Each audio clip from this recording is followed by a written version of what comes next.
السلام علیکم۔ سارے دوست بات چیت کر رہے ہیں، میں بھی سن رہا ہوں، اور میں اس پہ تھوڑی سی ایک گفتگو کرنا چاہوں گا، اور اس معذرت کے ساتھ کہ اگر کسی کو بری لگے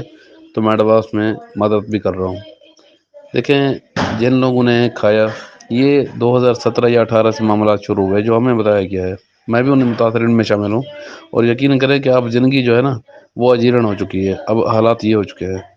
کہ میں تسلی بھی دیتا رہا ہوں لوگوں کو، موٹیویٹ بھی کرتا رہا ہوں، لیکن اب حالات یہ ہے کہ اب مجھے بھی موٹیویٹ کرنے والا کوئی نہیں رہا نا۔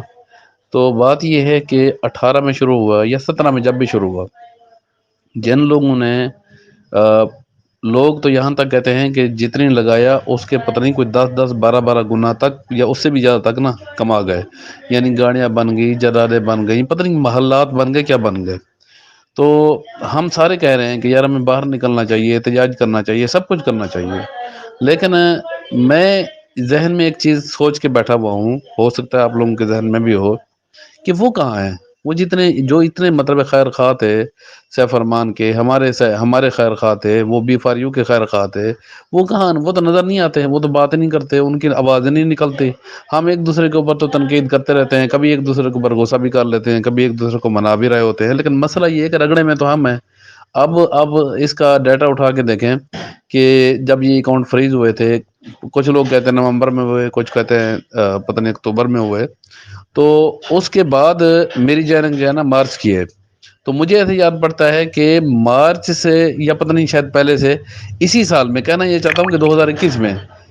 جتنی جوائننگز ہوئیں وہ تو میرے خیال سے جو پہلے تھیں اس سے 3 گنا زیادہ تھیں۔ اب سب سے زیادہ جو متاثرین ہیں وہ ہم لوگ ہیں جو 21 والے ہیں۔ اچھا، اس سے پہلے والے بھی ہوں گے، صاف ظاہر ہے کہ کچھ لوگوں نے کوئی زیادہ نہیں کمایا اور طریقے سے کام کرتے رہے ہیں، لیکن زیادہ تر جو میرا خیال ہے کہ وہ 21 والے بہت زیادہ متاثرین ہیں۔ اور یہاں تک ظلم کی بات ہے کہ جو داستان میرے تک ملتی ہیں کہ جب سیف ارمان صاحب میرے خیال سے شاید 22 تاریخ کو، ہاں 22 تاریخ کو، 22 سپٹمبر کو کسٹڈی میں گئے، تو اس سے کچھ روز پہلے تک بھی لوگوں کے پیسے جمع کرواتے رہے، حالانکہ یار ان ظالموں کو پتا تھا کہ یہ پیسہ واپس نہیں آنا، ڈوب گیا ہے یہ، لیکن جا کے اس کو دیا ہے، سیف ارمان صاحب جہاز صاحب کو دیا ہے۔ اس کے بعد پھر ایکٹیویشن کا سلسلہ شروع ہوا، تو دھڑا دھڑ مطلب لوگوں نے ایکٹیویشن کروائی، اور اس سوچ کے ساتھ کہ چلو یار 1% 2% 4% کچھ نہ کچھ تو آئے گا نا، وہ بھی نہ آیا، وہ بھی ختم ہو گیا۔ اب مسئلہ یہ کیا آیا ہوا ہے؟ مسئلہ یہ آیا ہوا ہے کہ کراؤڈ فنڈنگ کا کوئی علاج نہیں تھا، وہ اب بھی نہیں ہے۔ تو میجر جو کیس ہے، جو مجھے سمجھ آ رہی ہے ایک بات، وہ تو کراؤڈ فنڈنگ کی ہے۔ کراؤڈ فنڈنگ کی وجہ سے سیف ارمان صاحب اندر ہیں، وہ قانون نہیں تھا، انہوں نے سب سے پیسے لیے۔ اچھا، اب ہمارے اوپر بھی ایک بات آ رہی ہے، جو یہ بھی میری اپنی سوچ ہے، مطلب میں کسی کو پوچھ کے یا کوئی اتھینٹک بات نہیں کر رہا ہوں، یہ ایسے ہی مطلب جس طرح بندہ اپنی سوچ سوچتا ہے کہ بھائی اگر ہم جو کسی کو جا کے درخواست دیں، ایک سوال ہمارے اوپر بھی تو آئے گا کہ بھائی صاحب آپ نے پوچھا نہیں تھا کہ اس کا قانون بھی ہے نہیں ہے؟ آپ ایسے بس اپنے فائدے کے لیے، پروفٹ کے لیے تو جا کے اس کو پیسے دے آئے ہو، لیکن اس کا کوئی قانون پوچھا تھا کسی سے کہ قانون بھی ہے یا نہیں ہے، یا جو کام کر رہا ہے وہ بھی قانون کے مطابق کر رہا ہے یا نہیں کر رہا؟ تو یہ ہم بھی تو شکنجے میں پھنسے ہوئے ہیں نا۔ تو میری ناقص شکل تو یہ کہہ رہی ہے کہ اب سمجھ نہیں آ رہا کہ جس طرح بندہ پھنس جاتا ہے نا، نہ ادھر جا سکتا ہے نہ ادھر جا سکتا ہے۔